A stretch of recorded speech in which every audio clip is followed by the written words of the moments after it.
Hi, everybody. Dan Illman, Mike Beer, the DRFBets race of the day for Wednesday, September the 25th, race number 4 at Belmont Park. We kick off the 50-cent late pick 5 with a maiden special weight at 6.5 furlongs.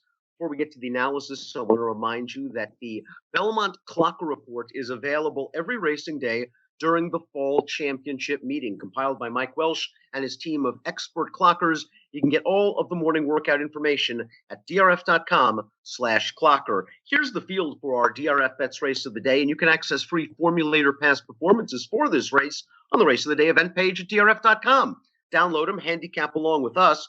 We'll take the field in post position order, beginning with the number 1, Sums Sound. This is a horse with a very nice pedigree, Mike. Just hasn't done much running from 2 lifetime starts. Jimmy Jerkins adds blinkers in the hope that maybe it wakes him up a little bit. Yeah, we'll see if he can improve. He did take a little bit of a step forward in his second start. That was first time Lasix. Now it's first time blinkers.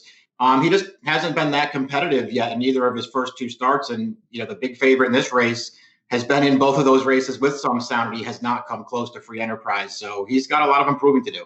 Perhaps he didn't like being down inside in the last race. That's where he ended up being in mid-pack entering the turn. Just wish he did, again, a little bit more running. Let's take a look at the time form U.S. pace projector for this race. Some sound should be close to the pace from the rail. The 2 Cool Boy is also expected to be close, and that's not a surprise. Just looking at his past performances on dirt, 2 starts back, he went very fast in a New York Red maiden special weight, opened up a big lead, just simply went too fast and had nothing left for the stretch drive. I thought his recent turf race was pretty good, not a lot of pace going on, stalking outside, losing ground, and finishing evenly. That being said, he's a reformed New York Red maiden claimer facing a tough open field. Yeah, I mean, it just feels like they could have found a better spot for this horse, Dan, either with fellow New York Breds or in the maiden claiming ranks, one of those two, because in races like this, he's just in too tough. Mucho Sunshine is the number 3. This horse made his debut in a tough maiden special weight at Belmont during the spring meeting. Just really didn't do any running. He was dismissed at 60-1. He has a little bit of a pedigree. Perhaps this time off has done him some good. We see a bullet workout leading up to this race. But again, it's a tough spot, and he's just going to have to improve by leaps and bounds second time out from a speed figure standpoint. Yeah, we'll see if he can take a step forward. After one start, you would hope that maybe he would have figured some things out. I will say that not that he did any running in his debut, but that was Belmont Stakes weekend. He wanted to be towards the inside. He had an outside post. He never got near the rail. So he has a little bit of an excuse for that race. Kid Bourbon is the number 4, and this horse earned a solid 74 Beyer speed figure in his debut way back in February. Let's go to the stretch run of that race from Gulfstream right now.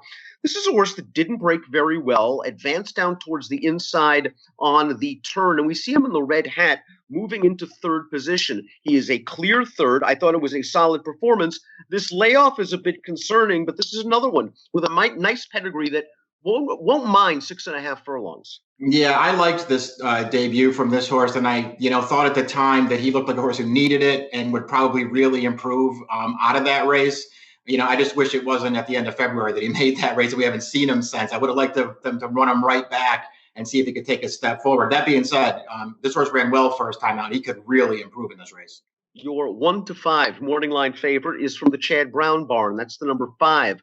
Free Enterprise. And I can understand anybody that's already a little bit tired of Free Enterprise's act. He has blown stretch leads in all 3 lifetime starts, 2 of them at even money or less, including this race at Saratoga, although I don't think this was that bad of an effort. The pace was solid up front. We see him striking the front on the outside. He kind of made that 3-wide move into the teeth of the pace. He ends up making the lead, and he's simply going to be second best. He is the Omni-Fig. All 3 of his Beyer speed figures faster than anything the rest of the field has ever run, and he has speed. Yeah, I mean, you're not going to see too many horses, run Beyers of 85, 89, and 91 in his first 3 starts and not win a maiden race in any one of them. He's been a little unlucky, bumping into Performer, who looks like a stakes horse for Shug, NYC. Yeah, came back and won the other day at Belmont. He wasn't that impressive, but he did come back and win again. And the horse that beat him last time, who was off of a very long layoff, but really ran. I mean, we'll see. He just feels like he's been a little unlucky. I am getting a little tired with him. There will be no excuses for him after this race, because this is just the field he's supposed to be. Completing this short field is the newly claimed number 6, Cobble Hill, who I believe is a half-brother to the crack Philly sprinter Marley's Freedom. This horse returned off a lengthy layoff as a new gelding, and Todd Pletcher dropped him all the way down in class to a maiden claimer at Saratoga. He pressed the pace on the outside. He was hanging on his left lead most of the way. I don't like the fact that Todd gave up on him. Yeah, I don't either. I mean, it just so far anyway, it's turned out that he's not that good. He's off the claim now for new connections. We'll see if he can improve because he's going to have to. We'd love to get more clever with our selection, but we both landed on the 5 free enterprise as we take a look at our picks. Again, as you said, no excuses for this race. This is a field he's supposed to beat. Do you single him in the late pick 5? I would, basically single him. Maybe play a little bit of Kid Bourbon just in the event that he takes a step forward. But you're really supposed to lead on this horse, I think. Mike's going 5-4. I'm going 5-1-4 in the DRFBets race of the day for Wednesday, race number 4 at Belmont Park. It has an approximate post time of 2:35 Eastern. Best of luck.